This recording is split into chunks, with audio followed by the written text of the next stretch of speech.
ತೋಟ ನೋಡಿ ಎಷ್ಟು ಚೆನ್ನಾಗಿದೆ,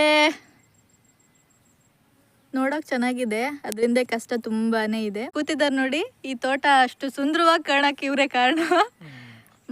2 ವರ್ಷದಿಂದ 60,000 ಸಂಬಳ ತಗೋಣ ಅಂತ ಇವರು ಇವತ್ತು ತೋಟದಲ್ಲಿ ಬಂದು ಈಗ ಕೂತಿದ್ದಾರೆ.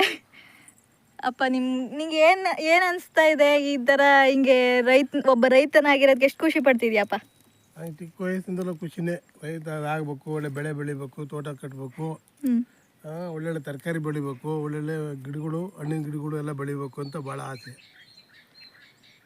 ಆದರೆ ಏನು ಮಾಡ್ತೀವಿ, ಕರೆಂಟ್ ಸರಿಯಾಗಿರಲ್ಲ, ಬಲ ಕಷ್ಟ. ಇವೆಲ್ಲ ನೋಡಿದಾಗ ಯಾಕೆ ಬೇಕಪ್ಪ ಮನೆಗಿರೋದು ಅನ್ನಿಸ್ತದೆ. ಇದಕ್ಕೆ ತಕ್ಕನಾಗಿ ಏನೇ ಕಷ್ಟ ಇದ್ರೂ ರೈತ ಅನ್ನದಾತ ಸುಖೀಭವ, ಪ್ರಪಂಚಕ್ಕೆ ಅನ್ನ ಹೊರತಕ್ಕಂಥ ರೈತ. ಅದು ನನಗೂ ಖುಷಿ.